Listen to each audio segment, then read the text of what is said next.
Join me within the Kingdom and Culture community.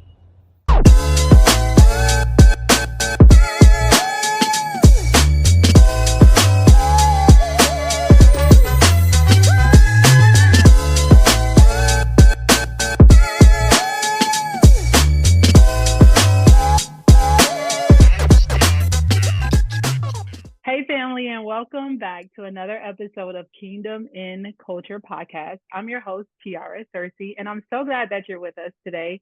And I'm really excited because today we are talking to one of my best brothers, Sterling Brown. Welcome to the podcast, Sterling. Hi, T. Thanks for having me. My ear pod was falling out. That's how excited I was about introducing you. It's all the things. Sterling, So fired up right now. I feel like you've been a part of my life for as long as I've been an adult, pretty much. It's like almost. We have history. Yes, we have so much history. So we'll get into that. But first, are you ready to play our intro game, All About Me in 4 minutes? Whew, all right. Let's go. Here we go. Crack my knuckles. Let's go. Crack your knuckles, yeah. So this game is All About Me in 4 minutes is a game that we play so that our audience can get to know you better. The object of the game is for you to answer as authentically as you can these brief questions, and it's really fun. So are you ready? No, but yes. Yes. I get it. All right. Yes. Clock starts now. All right, Sterling, first question. What is the last place you visited? The last place I visited, I think it would be like Philadelphia. I was just in Philadelphia this week. Yeah. So love Philly. Nice. Love my people up there. Doing some great work at Drexel. That's the last place I visited. I love it. Okay. Which superpower would you like to have and why? Wish I could fly. I wish I could fly like Superman. Okay. I love travel. I would love to just like zip around the world whenever I want. Yes. Love to be able to fly. Yes, that is a very good one. I think I agree. I would love to be able to fly and get wherever I want to go. Okay. Next up, what's the first thing you do when you get home from a trip? Probably change. I get out of the shoes. I'm like Mr. Rogers. I get out of the shoes. I get into the slippers. Then I go change. I get into my like casial pajama wear, loose fitting. Like that's the first thing. Yeah. Yes. Growing up, I was like, what is Mr. Rogers doing with the slippers and all of that? And I'm like, I get it now. Yeah. I am he. Yeah. I love it. Hilarious. All right. This is going to be a hard one, maybe for y'all, because I know you have a lot of pets and you love animals. What is the name of your first pet? Well, this is a famous story. If you know me, you've spent any time with me, Wookie was my guy. So that was our German Husky we had growing up, and it's a whole story. We won't get into it, but I had the privilege of naming him, and we got Wookie the same year that the original Star Wars episode 4 came out back in the 70s. So Wookie, that was my dude. Yeah. I love it. Shout out to Wookie. All right. So if you were imagine, and this is not far for you because you're also a musician, but imagine you being a full-time DJ. What would your DJ name be? That's a great question. I think maybe God, that's a tough one. See, you got me stumped right here. I think DJ, got to be DJ Sturl Jam. Like I just got to bring the Sturl Jam. Yeah, I'm going with that one. Sturl Jam. Yeah, I love it. Okay. So are you a dessert person or a meat and potatoes person? Who's listening to this podcast? I'm kidding. I'm definitely a dessert person. dessert. It's sad to say. Growing up, I was like, can I have more cake? I could never get More seconds, cake, but yeah, please. More now, cake, yeah, please. it's Yeah. definitely dessert. Okay. And then name a dessert you cannot live without. Any favorites? All of them? Which one is at the top? Mm. I think there's one that's like ease of access, but it's not that. It's got to be cake. If I have a weakness, it's Okay. cake. If you saw, yeah. If you saw Jumanji with Kevin Hart and The Rock, like Kevin Hart's weakness was cake. I was like, I feel I you. love I it. feel you. Yeah, y'all are on the same page. All right, Same page. last question, Sterling. What was the last book you read? Whew. So the last book that I read, the last complete book that I read. Or just last book you picked up, Yeah. last book that you're reading through. Okay, where? No, it's not right there. All right, so I'm almost done with a book called "Belonging" by Dr. Jeffrey Cohen, who is a professor and researcher at Stanford. Yeah, it's about just the power of belonging in community. So, yeah. I love that. Well, thank you so much for playing that with us. Love the fact that we get to know you and we get to have our listeners to get to know you better. And just jumping in on a little bit of our history, and then I want to kind of transition to yours. You, first of all, I met you because I came to your church 20, it had to be 20 years ago now, which is crazy because I'm only 22. It's a hot minute, yeah. I'm only 20. I was too. And I was pastoring at 12. It's amazing. Exactly. So I came to your church. It was a My small husband church, Kevin. young people. Sweltering. I love it. And really just fell in love with you, fell in love with Missy, your wife, and the community that you guys were building. And I know, fast forward, you and Missy actually married us, which Kevin and I will be 14 years. I think we're already 14. We're 14 years married this year. I should know those. Wow. Things, yeah. Which is crazy. Right. And so that's crazy, you guys, yeah. It is crazy. And so you and Missy have definitely been an important part of our lives. And, through it all, I've seen just the perseverance that you guys have done to just do kingdom work. And so I'm so excited to talk about 925 and, how you got into it. But first, take me back. Tell me, who is Sterling? What's your background? And tell me about you. Well, all right. So I love this question. I always start with the kind of the same way. I was born a poor Black child, and I say that kind of tongue in cheek. It's actually the opening line from an old Steve Martin movie. But so I was born in Florida, but I grew up in New Jersey. And I'm the youngest of 8. My mom and dad actually never got married, but they were together, and an interracial family is what I grew up in, right? In the 70s, that was not quite as common as it is now. So my mom actually had 7 kids before getting a divorce, and then met my dad. They had me. So I'm the youngest of 8, and I'm the only one in my family that looks like me. So just a different environment growing up, dealing with, a lot of different things that kids still deal with today.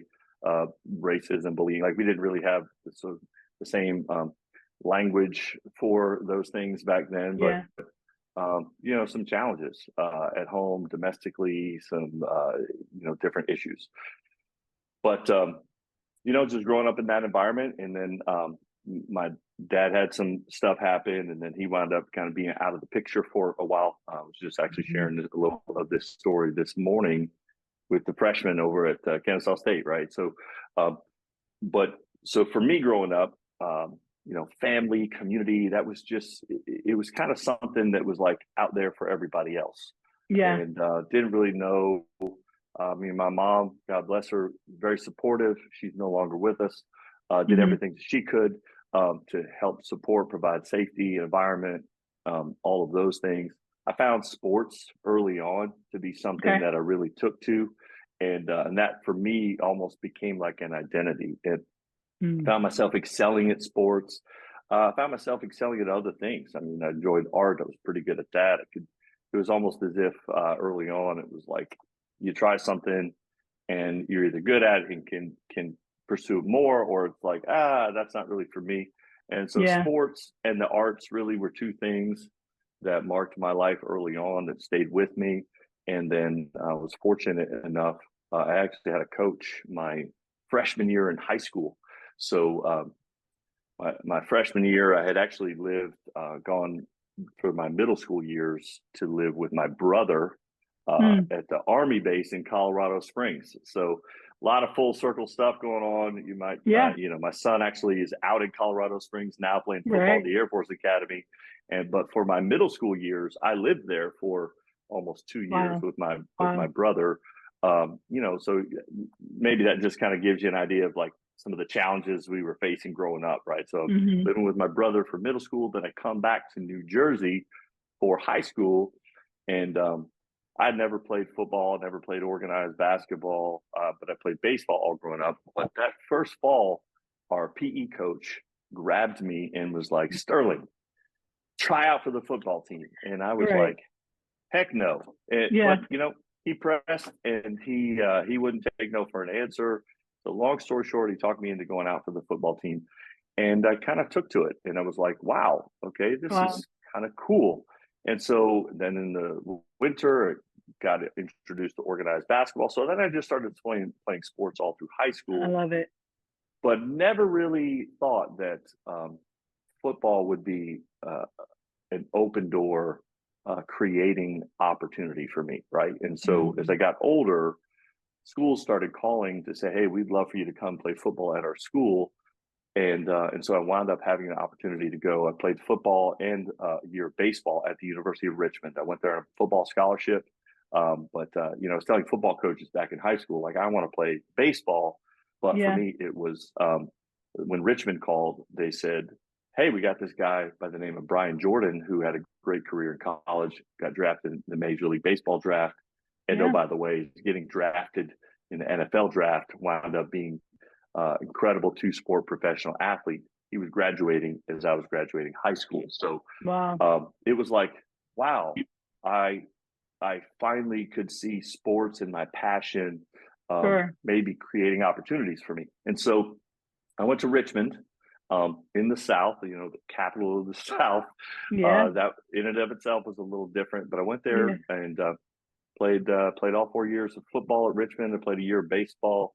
And I will say this, again, this is maybe taking too long on the rewind, but again, I told our guys this morning, my first semester at Richmond, I had earned a starting position by the end of training camp. Like I was starting the first game my freshman year. I started every game since.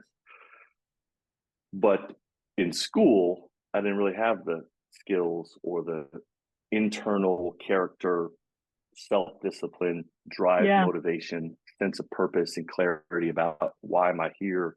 And so I was just the kid going to every party. I was, hooking up with girls. I spent a lot of time in the student center playing pool and not going to class. And thinking, well, hey, I'm starting football, so everything's going to be taken care of. Well, that's not really how college works. And at the end of that semester, I got a 0.9 GPA my first semester in college. Almost got a one-way ticket straight out of school. But thankfully, in his providence, my mom had talked me into taking a couple of classes in high school that I actually got college credit for. So the only reason that I could stay in school was because I had come in with these 9-semester credits. And they said, "Hey, you're on academic probation. You got to get your act together." And that was like a big wake up call for me. And then that was the second semester. I came back for school for my second year. And here's where the plot really thickens. 3 of my teammates had all had like radical conversion experiences and had become Christians, like believing Jesus following Christians. And these are my teammates. These are friends. One of them was my roommate. And Wow. I grew up with no faith background, no church exposure, never really had ever seen a Bible. And Wow. yet I had these people that I could look at that I knew what their lives were like before. And now they were like different people. Wow. And I thought, what is going on? And so just over the process of asking questions, talking, one of them, a good friend of mine, you know him, Chip Bueller, had given me my first Bible, right? Gave me a little Gideon New Testament. And that was the first time I ever looked in a Bible, ever really heard the story of Christ and the gospel or anything about that. And I was like, man, where's this been? Like, how have I never heard about this? Yeah. And so right there, my sophomore year in college, I said yes, right? I said yes. I was like, this is for me. This is for me. And I knew instantly my life was different. Yeah. Just like 100%. I was living one way. I was one person. And it was like literally I woke up the next day and everything was different. Now I had the sense of like purpose, the sense of value, the sense of like, I want to contribute to the world. I felt a sense of calling. I want to serve others. I want to share what I know, what I've learned. And that was just right there in college. So much so I called my mom like a couple weeks later. I called my mom. I was like, I'm quitting school. I'm going into ministry. She was like, wait, hold on. Literally like, yeah, how about no? That's awesome. And so, you know, but I knew early on, like, I want to serve people, like, whatever it looks like. I didn't know what that looked like. And so, so that's kind of what started my journey. And really, you know, a lot of things that have happened over the last, 30 years or so. I look back to those experiences early on. And this is why a lot of why I do what I do today, honestly, Yara, is because, you know, I challenge student athletes all the time. Never underestimate the power of your voice in the locker room. It's one thing to like be in a church or go to a conference, be in an event, hear a great speaker. But, you know, I'm going to leave. Like athletes are going to leave that, but they see your life in the locker room. They see you and at the desk next to them at the office. They hear you having conversations. They watch you go through struggles in your family, at home, medical diagnosis, this or that. And to be able to be close enough to someone else's life that they can see you struggle through your faith and wrestle with the questions of purpose, identity, calling. What do I do with my gifts? How do I obey the Lord? How do I honor God and help people? All of those things changed my life. That's and great. So now it's like I just try to encourage people, you know, to ask some of those questions themselves. And it's been amazing what's happened in the years since. That's so good. And, you know, I love the fact that, you know, it was really your own story's narrative through, like you said, the providence of God that really landed you in a place of passion.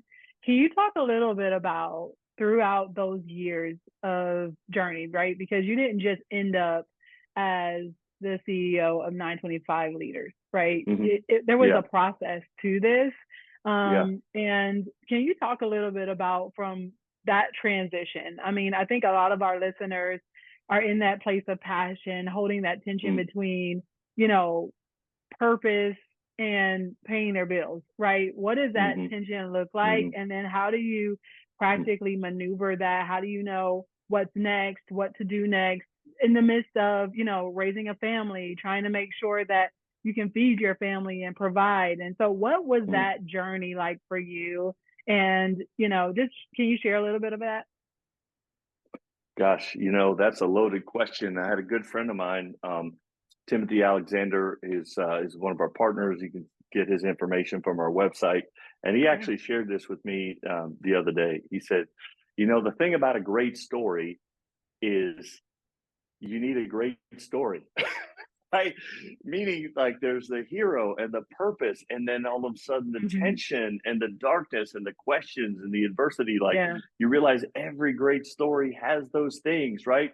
So Harry good. Potter, you have that moment where it's like, it's all over, Harry. We've Yeah, lost everything. sure. Like the Lord of the Rings. Oh, Sam, I can't take it any longer. I brought the ring this far and now Right. I'm giving up. Like every story is that, right? Mm-hmm. And yet it's like at the end of the day, we all think those are great stories, but we just struggle with our questions and our issues of life. Like, and to me, what I've seen over the years is this is a Kingdom and Culture podcast. I love that we can just talk freely, right? This is why we're Yeah. on this, because of we're salt and light.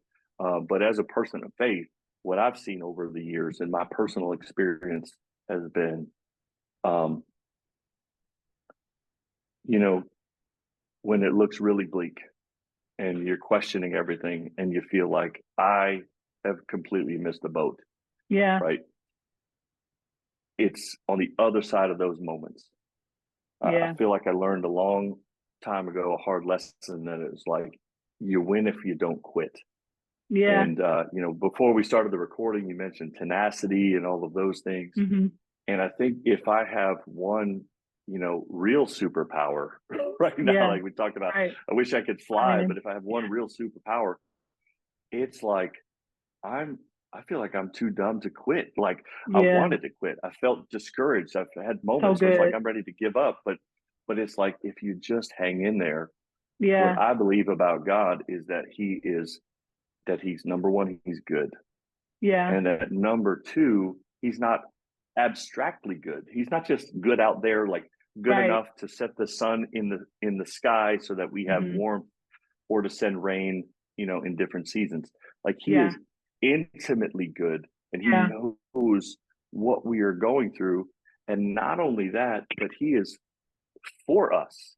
He Yeah. is like on our side, cheering us on, going, come on, we've got this. Like, if you trust me, I've got you. Not like you can do it, but really, like the times in my life where I'm like, God, I can't do anything. I'm ready to give up. And he's like, hang in there. I got you. And so I could Yeah. just look at moments in my life, even before we started this, after we had met, we were doing church, we were in ministry for a while and just trying to do our best to obey and honor God with our sense of calling and our gifts and our relationships. We had gone through different seasons, iterations, movements. And at one point, I was looking at the external signs, like the results, the fruit, and going, did we miss it? Yeah. And it was in that time, that I got just enough encouragement. Somebody came with a word, a timely word. It was like, hey, this is what I feel like God spoke to me about you. And for me, it was like just enough encouragement to keep going, to keep hanging in there. And so even you think about your listeners, those that's on this podcast, right? Somebody might be in that kind of situation, and your encouragement to them, a word Right. of prayer, just a text. Sometimes that's just enough encouragement to get out of that dark cloud, lift our head a little bit, and not just get sucked into the darkness, but to go like, can I believe? Can I continue to show up? Can I continue to give? And so it's Yeah. in some of those times that we've just seen, some miraculous things happen. And so, great. yeah, for me, like there's been challenges along the way, resources, finances, health, relationships, other things. And Yep. so for me, I've kept back to a couple of simple things. So I think your question was like, how do you, right? And it Yep. was like, who are you, right? Asking myself, like, who am I? And not just like, hey, your history, I was born here, family, but like, especially as a person of Good. faith, I am 100% convinced that the new birth is a reality. Like I get a new sense of identity and I have a Mm-hmm. sense of purpose and calling. In fact, research backs that up. Dr. Angela Duckworth wrote the book Grit. She's a professor out of the University of Pennsylvania. Like the power of passion and perseverance is really driven by a sense of purpose. Yeah. Like I am here for a reason, and not just me, but that there's other people, right? Yeah. That are dependent on me. There's other people that if I don't do what I am called to do, they could be affected, right? Right. They could Right. miss out on what God has for them. They could miss their calling or their purpose. They might not be as successful. Like if I don't bring my best to the world, So good. the world is going to miss out. So like, who am I? That's a question. I had to have friends remind me of that. Like, who are you? And so that's one dimension of it, that sense of identity. Another is like your history. Where have you been? Like, and when I started really connecting, like the open doors, the opportunity, the people, the demographic. I remember in this one season of our lives, I'd gathered our church ministry, our leadership team, and we had everyone read the book. I think it's Breaking the Missional Code by Ed Stetzer. And big idea there. It's not so much about the book, but like one idea was that when the Apostle Paul was converted at his conversion and really called and launched into ministry, he's sharing his testimony in the book of Acts, and he mentioned something that he felt like the Lord spoke to him, that he was called to serve his people. Like God said, I'm sending you to your people. And so the question that I had was, who is my people, right?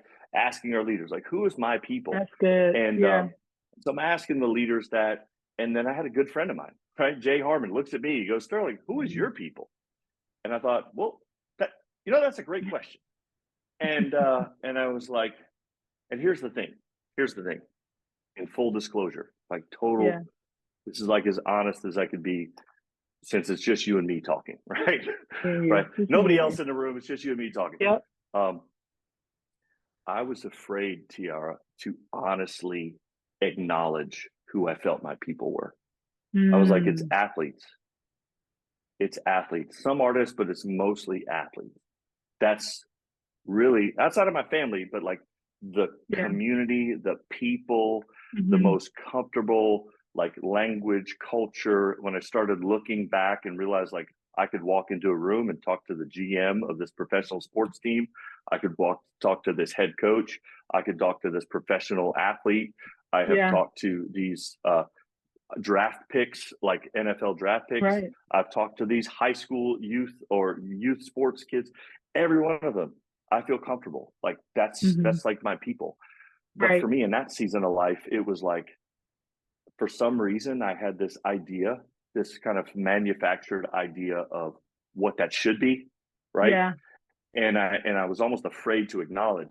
It's like, man, this is really my people. But it was really when I finally resigned to that and was like, God, maybe I'm called to these people. Like maybe there's a reason my whole life has been marked by sports.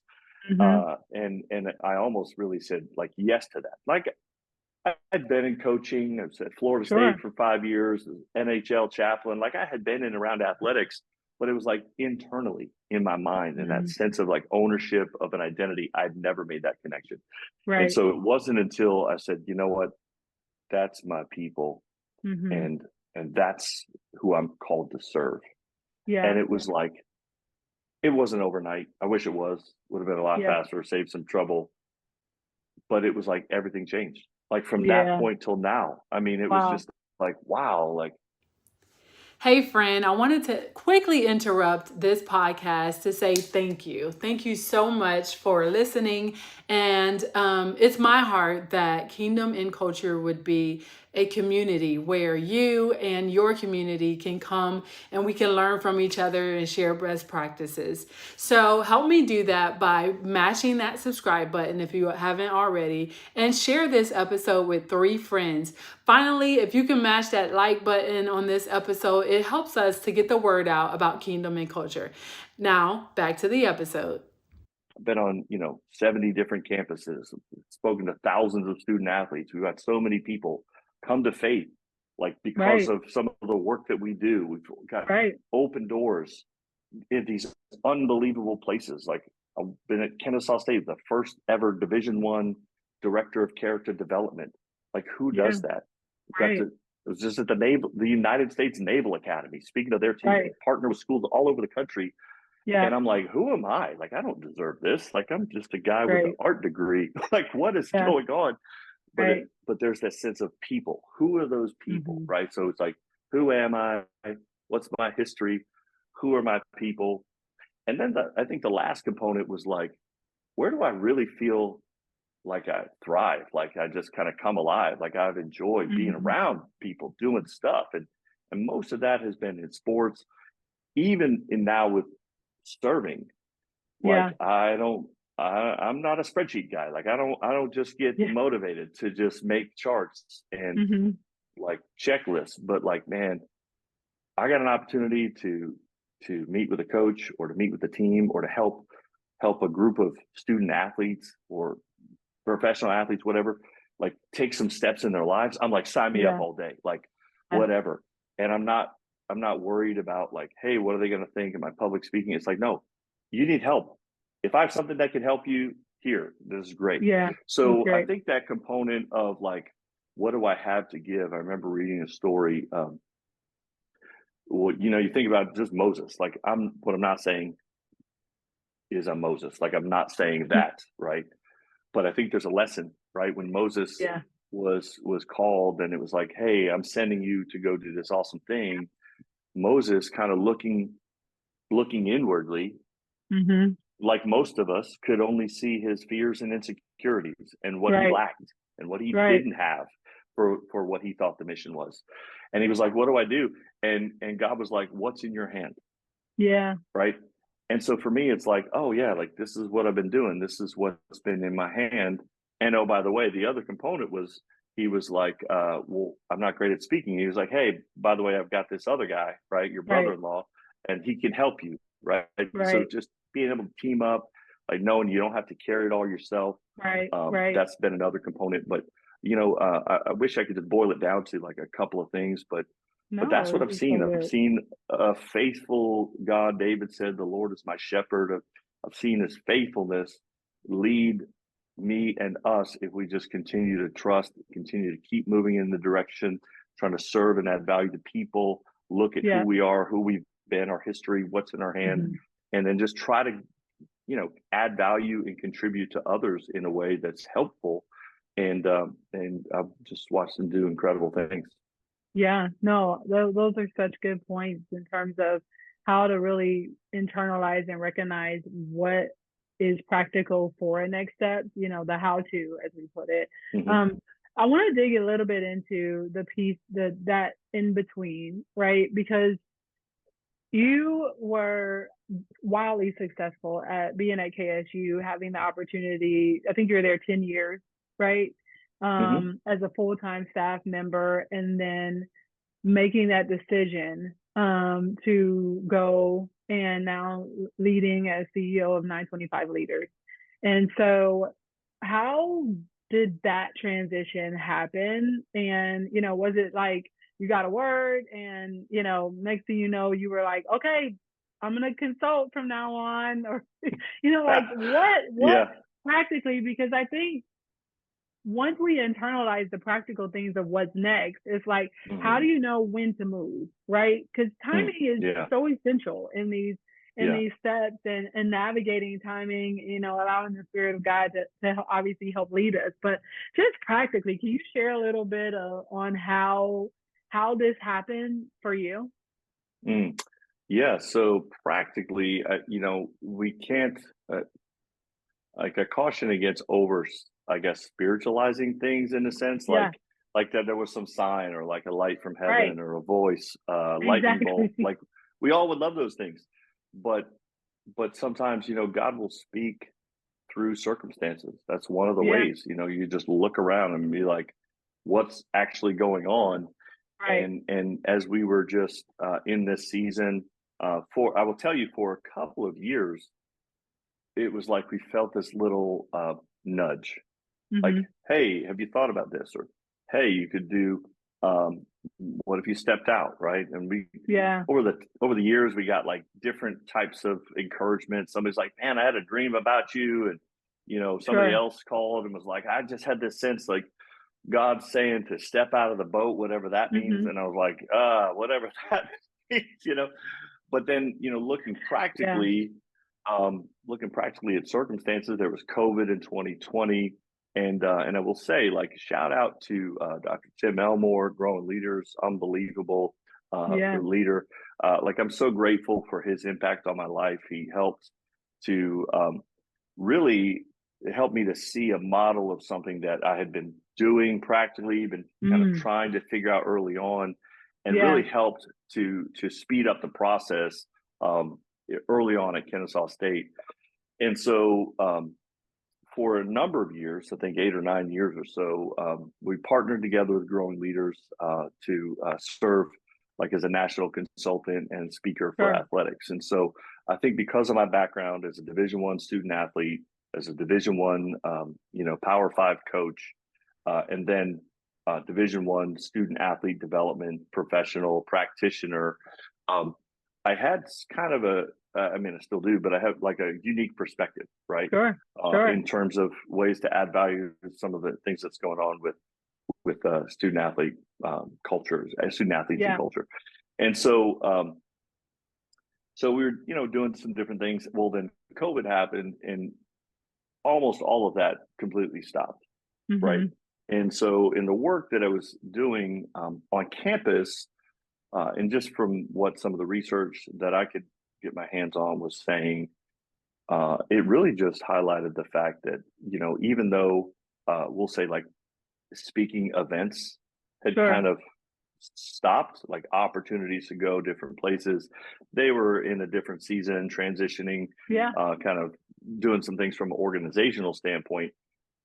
And so for me, I was like, that's fine from a circumstances standpoint, but has the need changed? Yeah. No. I mean, in fact, the need was as great as ever. More. Yeah. You talk about a collective national trauma that we're still now trying to figure out what's going on, looking at the effects of it. We still have not really got good data on it. And you're talking about student athletes coming into school, that this really, the pandemic, social distancing, virtual online learning, all of those things hit a batch of students at a very crucial formative time in their lives. So now they're coming into colleges, and leaders, coaches, student athlete professionals, academic people, professors, professional athletes. They're going,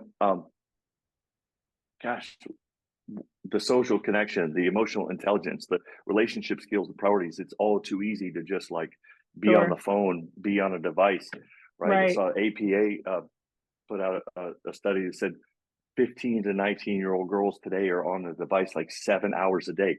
Who has time for that? Like, who has time for anything else if you're on a device that long? So so just realizing, well, the need hadn't changed. And so I really was like, okay, I can just continue to kind of put my head down and grind here at Kennesaw State and like hope, hey, good luck out there, or I thought, well, maybe it's an opportunity to step into another kind of season phase capacity. And so that really was part of what informed that decision. So we stepped out to kind of create our company. And then as we did that, what I discovered, like the first handful of people that I called, like the relationships that I had, people that I had served in the past, the first handful of people that I called were like, oh my gosh, we need help. Like, can you come help us? Right. And I was like, all right, well, this maybe is confirmation like that the need is there.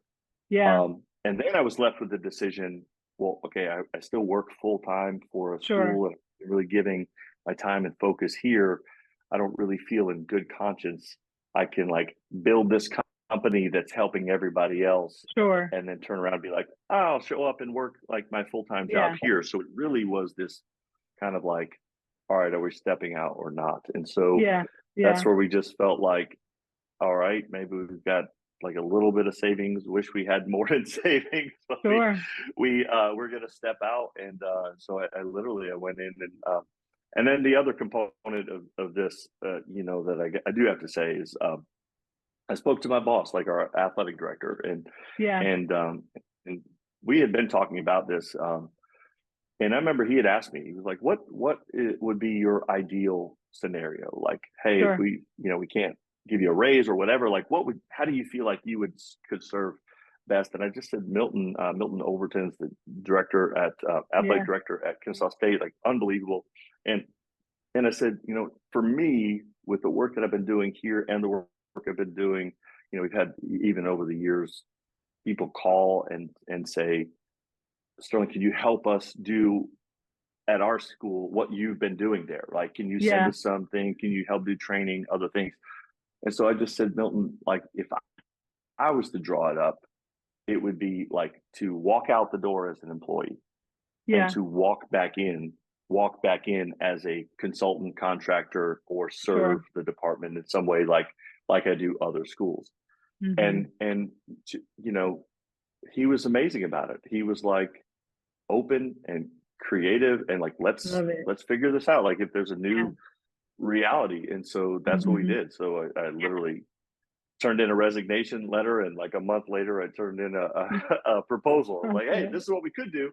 Yeah. And Yeah. so we're just trying to figure out like a new relationship there.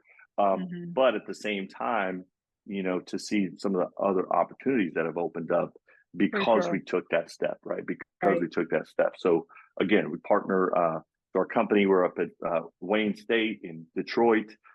Phenomenal school, unbelievable athletic program. Erica Yeah. Wallace, she is a dynamo athletic director up there.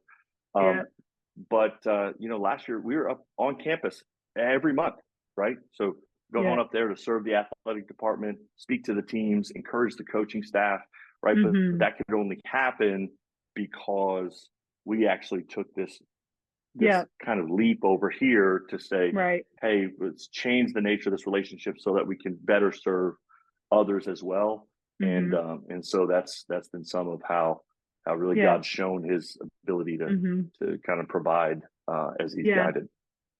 Well, and thank you for sharing that. I wonder, what does character development look like? Because, practically within these schools that you guys are serving, you have high school and college. Is that pretty much where the focus is for you? Mm-hmm. And Yep. then within that, Mainly college and some high school. Yeah. right, mainly college and some high Yeah. school, and which are like pivotal years, right? Trying to figure out Right. who you're going to be, how to name a major, right? Yeah. and doing Yeah. sports, Yeah. which is a lot Yeah. to juggle. That's What right. does character development look like, specifically when you're apart from your family and you may not, have that support or foundational support that you've already have? Like, what do you feel like maybe some of the prongs of the top things that you're bringing to these students? Yeah, that's a great question. So what I love is that I don't have to do everything, right? So to be able, especially at the college level, right, you have coaches, and this is kind of how I present it, right? We have amazing coaches that are Yeah. professionals, and they do X's and O's, right? Execution, there's recruiting, there's other things, but it's really like the athletic development of the student athlete. Then we have other incredible professionals that they do the A's and B's, right? Okay. Academic professionals, academic support, even career services might potentially fit in Sure. there. But when you think about the holistic development of the student athlete, there's another dimension besides just our athletic performance and our academic achievement.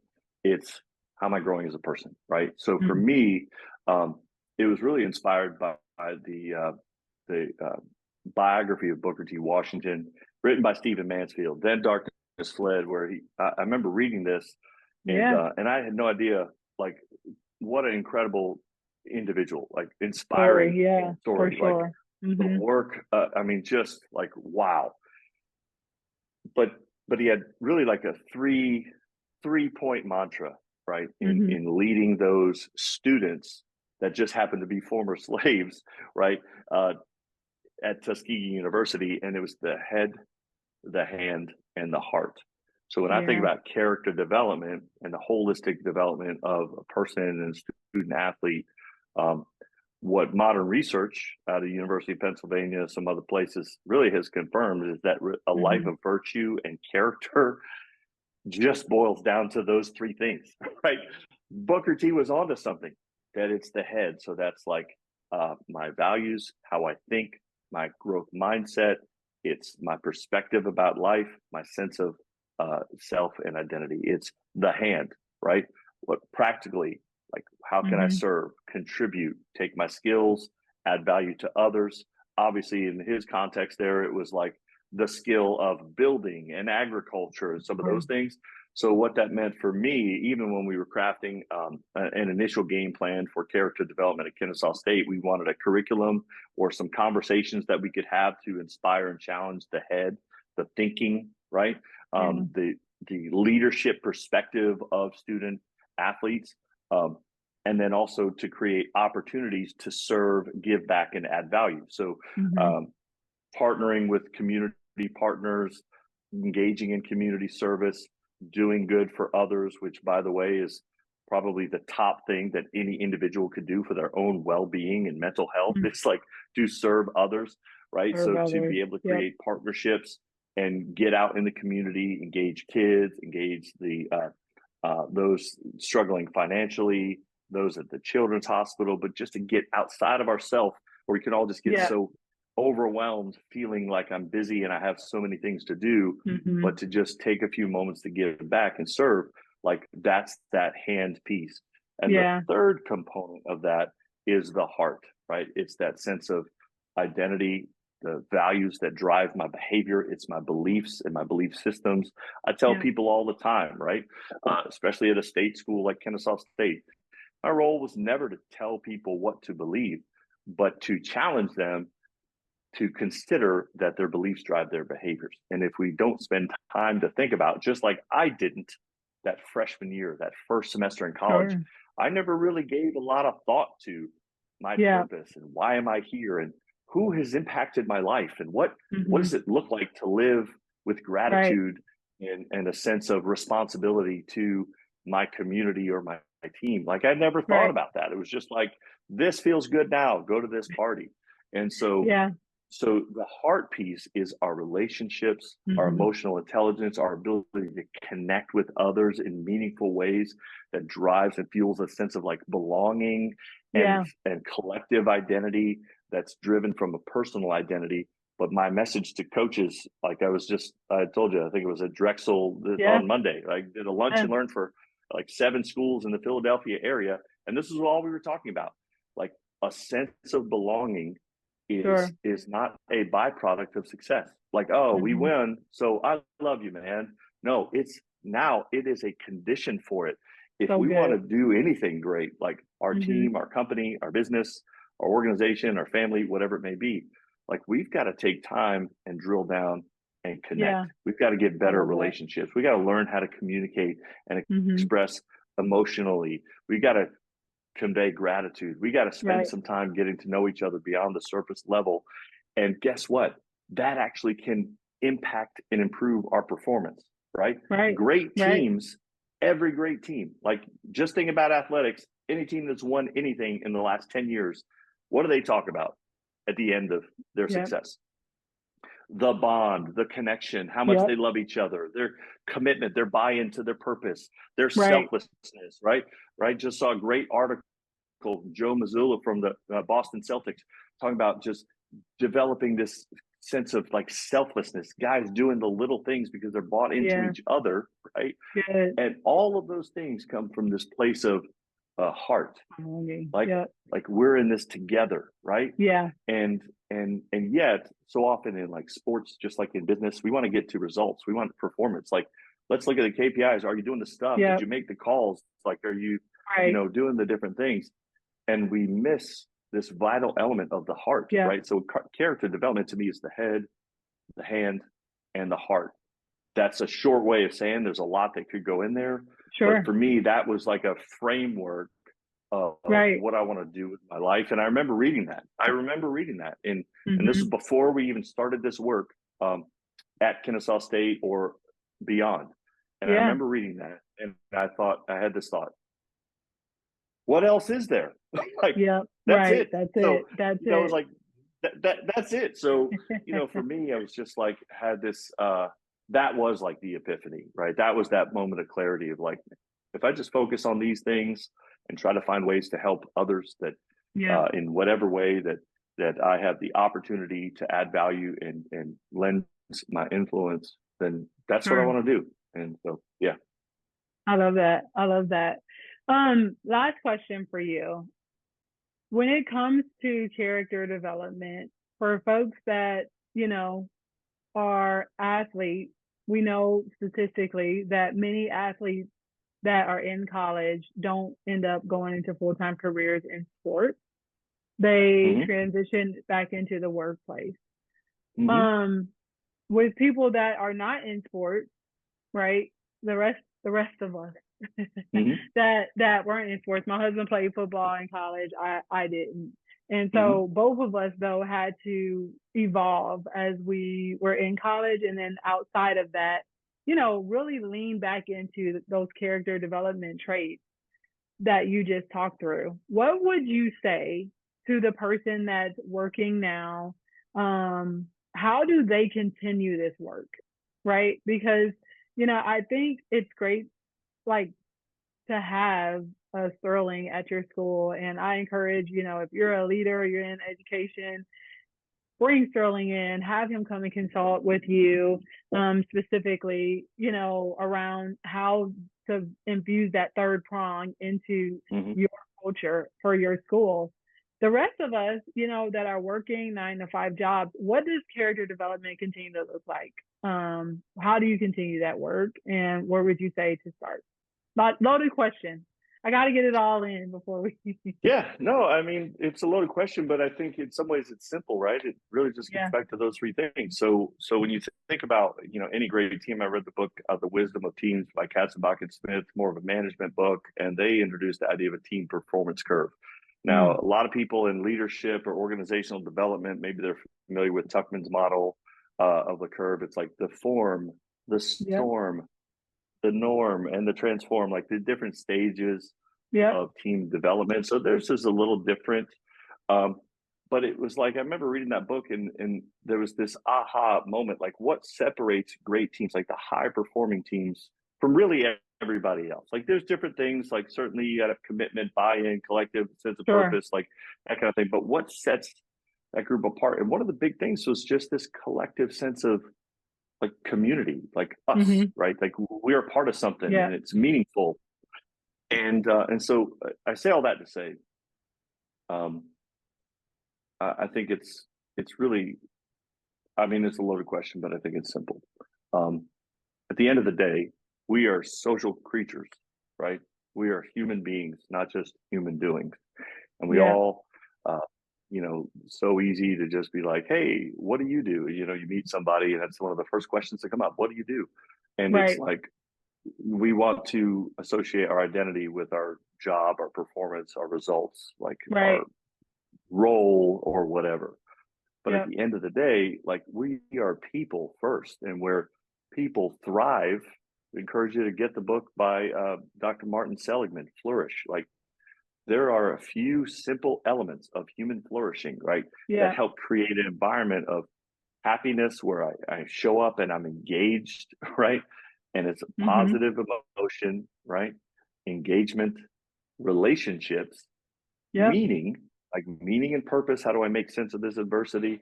And achievement. Can my actual work, is it measurable? Is it connected to something, a bigger purpose, right? Whatever Yeah. that may be. Yeah. So I say all that to say it's like, the head, the hand, and the heart really, it's like that's what all of us Mm-hmm. are wired for, right? Mm-hmm. So if you're doing work, it doesn't matter what the work you're doing is. Yeah. I love that scripture, Colossians 3:23. Yep. Whatever your hand Whatever finds your to hand. do, Yep. do it with all your heart, Mm-hmm. right? Dr. King said, if you're called to be a street sweeper, Yep. then for gosh sakes, sweep the streets, That's just like it. Michelangelo painted, right? That's right. The Sistine Chapel, like, just like Beethoven composed music, right? Yep. Do it with this sense of purpose Mhm. and calling, right? So there's that sense of it. And then do it in a way that your relationships can thrive. Care about people. Take some time. If you got a busy work environment, you got an office, everyone's running and gunning, you got different things you're doing, everybody's busy. Student Yep. athletes, time poverty is a real thing and everyone Yeah. feels busy, like we don't have time. But the truth is we all make time for what's what we perceive as most important to us. Mm-hmm. So my challenge is like, hey, even if you're doing important work, don't forget the people that's doing the work. That's Connect, good. like Yeah. find ways, practice gratitude, share Yeah. stories of resilience, ask questions like this and show genuine interest, right? Right. And if we can connect with one another as people, guess what? Mm-hmm. Engagement goes up. Yeah. Gallup says this. Guess what? Performance goes up. Academic achievement, athletic performance, my job performance. Yes. I show up every day more motivated. I'm ready to get on that call. I saw one study of a school that was trying to raise money for a scholarship program, and it was kind of fizzling out. Simon Sinek shares this story in his book, Leaders Eat Last, and they were getting no progress. It was like the fundraising had flatlined. But what they did is they brought in one person, a student who was a beneficiary of this scholarship, and they got in there not to speak to both potential donors. They got in there to speak to the people that were getting on the phone. Yeah. And they told them, hey, this is how this is impacting my life. Right. Took maybe 5-10 minutes and left. Guess what? Sales go through the roof. Like fundraising goes through the roof, where they realize, oh, wait, like there are people on the other end of this work. So this connection, like it's a real thing. So don't underestimate the power of just connection. It's as a friend of mine says, a force multiplier, right? The more we tie and connect together, we can help each other. That's why Canadian geese go so much farther, because they're not just on their own flapping around. Like they're serving each other, they're helping each other, right? So when you think about it, whatever work we're doing, we can do it from a sense of purpose with all of our heart, but we can do it connecting with people, right? Connecting with people that's for a meaningful purpose. And honestly, it doesn't matter the work you're doing, right? What I didn't tell you, T, was my first job out of college, my first real tax-paying W-2 job was answering the telephone at the YMCA. Right? There you go. Answering the phones at the YMCA. But I like, as honestly and as full disclosure, like here's the real me as I could possibly be. Colossians 3:23 was the verse. The verse.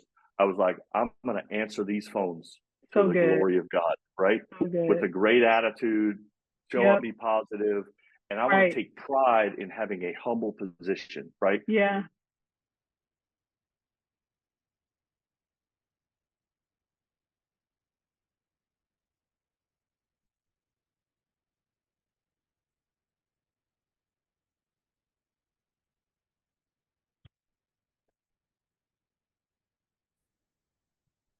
And so I was like, I'm going to do this for the glory of God. And so what happened was the executive director, she comes in, she's like, what are you doing in here? And I was like, well, I'm answering the phone. She's like, no, you know what I mean? She's like, you're talented. You got this great degree. You're fit. Like, have you ever thought about working in the fitness center? And I was like, no, I never thought about that. Right. And she was like, I think you'd be good with people. Like, try it. So somebody else saw something that I didn't see. Right.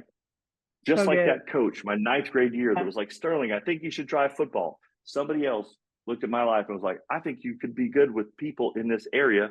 And so I started working in the fitness center. I did that for a year. Fast forward to my first job opportunity at Florida State. And I was a GA down there. And then at the end of that first year, the Seminoles came to me and said, hey, we love you. You do great work. We want to keep you. But the problem is you have an art degree. You didn't study exercise science. And so, certified and all those things. But they're like, we would love to hire you, but since you don't have a degree, you have to have at least 2 years experience working in this field. And as far as we know, you only worked here. You know what I said? Oh my gosh. Like I worked at the YMCA. I totally forgot about that. I didn't even tell you. Would that work? And they're like, oh yeah, put that on your application. Come on. Moving along. 5 years at Florida State. Again, that I look back with pride at just the time there. I learned so much. I'm so thankful to people that helped open that door of opportunity for me. I met my wife there, right? I learned about athletic ministry. I learned about how to serve in the athletic culture.